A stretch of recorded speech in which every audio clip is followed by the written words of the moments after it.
Bienvenue dans The Deep Dive. On se plonge aujourd'hui dans un sujet qui fascine tous les fans de course à pied, Ah oui! la quête du marathon sous les 2 heures. Un rêve, ouais, Un rêve. qui hante les coureurs et les scientifiques depuis des décennies. On peut remonter jusqu'en 1990, Ouais. avec l'étude du Dr Michael Joyner qui prédisait une limite théorique de 1h57 minutes et 58 secondes. Exactement, c'est vraiment cette formule-là, Oui. basée sur le VO2 max, le seuil lactique et l'économie de course qui a lancé le débat.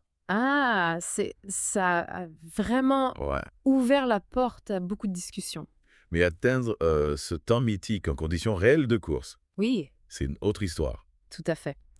L'exploit de Kipchoge en 1.59.40 lors du challenge 1.59 à Vienne, c'était incroyable. Mais il faut bien rappeler que c'était un événement hyper contrôlé.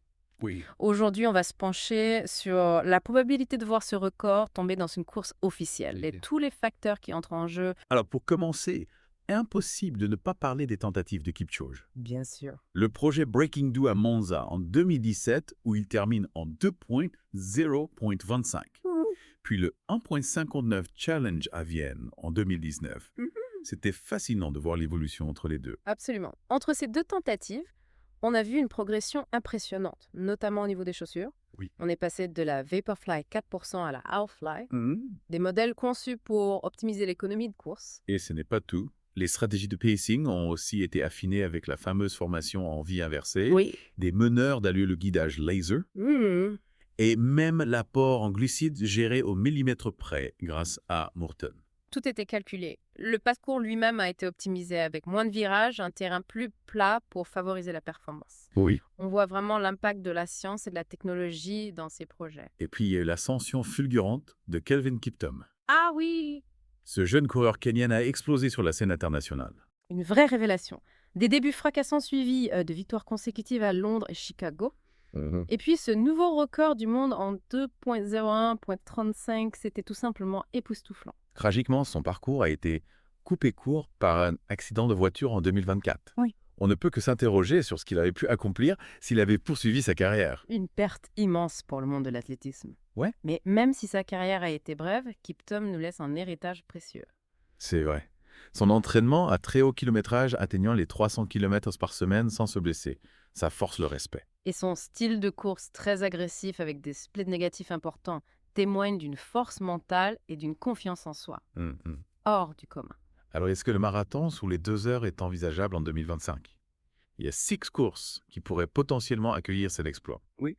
Tokyo, Londres, Rotterdam, Berlin, Chicago et Valence.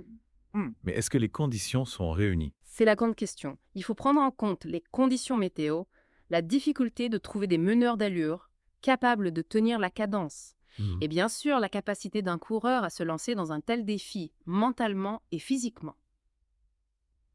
Parlons des prétendants. Alors, on voit émerger une nouvelle génération de stars du semi-marathon, comme Jacob Kiplimo, Yomif Kejelcha et Joshua Cheptegei.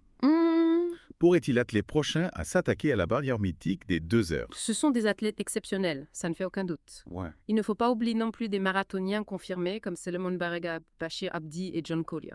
Le potentiel est là, c'est certain. Et chez les femmes, la question se pose aussi, est-ce que l'équivalent du marathon sous les 2 heures a déjà été réalisé? C'est un débat intéressant. Les tables de notation de World Athletics permettent de comparer les performances hommes-femmes, Oui. mais il y a plusieurs écoles de pensée. On pense évidemment au record de Paula Radcliffe en 2.15.25, mais aussi au chrono de Ruth Shepketich en 2.09.58, Oui. Qui a d'ailleurs soulevé des doutes à l'époque. Oui, certains ont remis en question la validité de ce temps. La comparaison des performances entre les sexes reste un sujet complexe.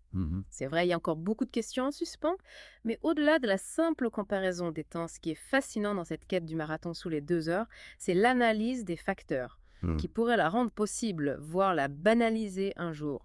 Ah, ça, c'est une question qui me passionne. On parle beaucoup de technologie, mais qu'en est-il de la préparation physique? Est-ce qu'on assiste à une évolution? Oui. Dans l'entraînement des coureurs de fond? Absolument. Ces dernières années, on a constaté une augmentation significative du kilométrage hebdomadaire chez les coureurs d'élite. Ouais. Prends l'exemple de Kelvin Kiptum, il tournait autour de 300 km par semaine. C'est énorme. Comment est-ce possible sans se blesser? C'est là que les progrès entrent en jeu. Meilleurs équipements, nutrition plus pointue, récupération optimisée. Tout contribue à repousser les limites. Bien sûr, ce volume d'entraînement n'est pas accessible à tous. Ouais. Il faut une physiologie et une discipline de fer. J'ai entendu parler des séances d'entraînement à double seuil très populaires chez les coureurs de 5 km et 10 km. Oui, Est-ce que ça pourrait s'appliquer au marathon? c'est une piste intéressante. L'idée, c'est d'enchaîner 2 séances au seuil lactique dans la même journée avec une pause de quelques heures entre les deux. Hmm. C'est très exigeant, mais ça permet d'améliorer la capacité à tenir une allure rapide sur de longues distances. Oui. On commence à voir certains marathoniens l'intégrer à leur programme. Et la nutrition? Quel rôle joue-t-elle dans cette quête de la performance? Elle est devenue un élément central. L'approche est beaucoup plus scientifique qu'avant, avec un focus sur l'apport en glucides pendant l'effort. On a vu l'impact de produits comme Mortan qui permettent une diffusion progressive des glucides, Ouais. notamment lors des tentatives de Kipchoge. On ne peut pas parler de performance sans parler de chaussures. Non. L'impact des super chaussures est indéniable, non? C'est clair. L'évolution des Vaporfly au Alphafly a été spectaculaire. Et apparemment, Nike a encore plein d'innovations dans ses cartons. Ils ont déposé des brevets pour des chaussures futuristes Ah bon? qui donnent le vertige. Des chaussures intelligentes avec des capteurs intégrés des systèmes de stabilisation dynamique. Oui. On se croirait dans un film de science-fiction. Imagine des chaussures capables d'analyser ta foulée en temps réel et d'ajuster leur soutien pour maximiser ton économie de course. On n'en est pas encore là. Ouais. Mais la technologie évolue à une vitesse folle. Au-delà de l'aspect physique et technologique, il y a aussi le mental. Oui. Kipchoge, par exemple, insiste beaucoup sur l'importance de la pensée positive et du sourire pendant la course. Est-ce que ça a un réel impact? Des études ont montré que sourire peut effectivement améliorer la performance et diminuer la perception de l'effort. C'est un outil mental puissant de plus en plus utilisé par les athlètes. Et puis, il y a l'effet d'entraînement. Quand un athlète franchit une barrière mythique, ça inspire les autres à faire de même. Souviens-toi de Roger Bannister et le record du mille sous les 4 minutes. C'est vrai. Si un coureur brise la barrière des 2 heures au marathon, ça pourrait créer un effet boule de neige et encourager d'autres athlètes à viser ce temps. Mais est-ce que la motivation sera toujours là? Sachant qu'il y a d'autres objectifs prestigieux, comme les Jeux Olympiques ou les grands marathons. C'est une question pertinente. Les motivations des coureurs d'élite sont complexes et variées. La gloire, l'argent, le dépassement de soi, tout ça entre en ligne de compte. Et puis, il y a la question des meneurs d'allure. Bah. Trouver des coureurs capables de tenir la cadence infernale d'un marathon sous les 2 heures pendant suffisamment longtemps. Oui. Ça me semble mission impossible. Oui, c'est un vrai casse-tête. Difficile de reproduire les conditions ultra contrôlées d'événements comme Breaking Do ou le 1.59 Challenge dans une course officielle. Du coup, on peut s'attendre à voir des chronos autour de 2.01 ou 2.02 pendant encore un bon moment de nous.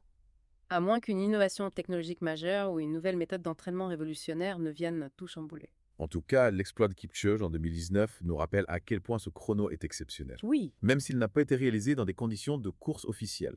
c'est clair. Et ça souligne l'importance des multiples facteurs qui entrent en jeu dans la performance au marathon.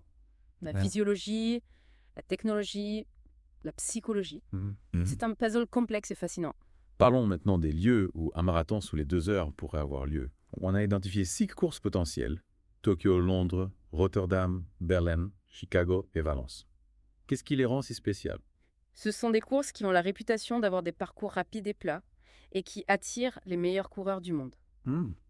Mais comme on l'a dit, les conditions météo et la disponibilité de meneurs d'allure adéquats restent des facteurs imprévisibles. Et il faut un coureur prêt à prendre le risque de partir sur un rythme effréné dès le départ sans garantie de succès. Pas évident. Passons en revue les records de ces 6 courses à Tokyo. C'est Benson Kipruto qui détient le record avec un temps de 2.00.23 en 2022. À Londres, c'est Kelvin Kiptum qui a établi la marque à 2.01.25 en 2023. À Rotterdam, on a Bachir Abdi en 2.03.36 en 2022. Berlin, c'est le terrain de jeu d'Eliud Kipchoge avec son record du monde en 2.01.09, établi en 2022. Chicago a vu Kiptum briller à nouveau en 2023 avec un chrono de 2.01.35 qui était le nouveau record du monde à ce moment-là. Et enfin, Valence au Kindatana a couru en 2.03.51 en 2022. On voit que les chronos s'affolent d'année en année. Le marathon sous les 2 heures n'est peut-être pas si loin que ça finalement. Mais la question reste entière, qui sera le premier à franchir cette ligne mythique? On a évoqué plusieurs noms prometteurs, mais il est difficile de prédire qui sera le prochain héros du marathon. C'est ça qui est passionnant. Au-delà de la vitesse pure, il faut de l'endurance, de la force mentale et une capacité à gérer la pression énorme d'un tel événement. Et bien sûr, une bonne dose de chance. Des conditions météo parfaites, une course sans accroc, tout doit être réuni pour que l'exploit se produise. Le marathon, c'est une discipline où l'humain et la technologie se rencontrent, où les limites sont sans cesse repoussées. C'est captivant de suivre son évolution. Avant de conclure, on voulait revenir sur la question de l'équivalent féminin du marathon sous les 2 heures. C'est un sujet qui suscite beaucoup de débats. Oui, certains considèrent que la performance de Paula Radcliffe en 2003, avec un temps de 2,15.25, était l'équivalent du marathon sous les 2 heures pour les hommes. D'autres se basent sur les tables de notation de World Athletics, qui comparent les performances hommes-femmes en prenant en compte différents facteurs physiologiques. Et selon la dernière version de cette table, le chrono de Russ-Chepchetich en 2024, soit 2,09.58, équivaudrait à un temps d'environ 2,20 pour les hommes. Ce qui signifie que selon cette mesure, l'équivalent du marathon sous les 2 heures n'a pas encore été réalisé par une femme. Pourtant, la réaction du public face au chrono de Chepngetich a été assez étonnante. Beaucoup ont exprimé des doutes, voire du scepticisme. Est-ce qu'on aurait eu la même réaction si un homme avait pulvérisé le record du monde de la même manière? Difficile à dire. Ça soulève des questions intéressantes sur la perception des performances féminines dans le sport de haut niveau. On a encore du chemin à faire en matière d'égalité et de reconnaissance. Mais revenons à notre sujet principal, l'avenir du marathon. Maintenant qu'on a exploré tous ces facteurs, qu'est-ce qu'on peut imaginer pour les prochaines années? L'avenir du marathon s'annonce passionnant. Est-ce que le marathon sous les 2 heures va devenir la norme? Est-ce qu'on va voir apparaître de nouvelles technologies encore plus révolutionnaires? On peut se poser 1000 questions.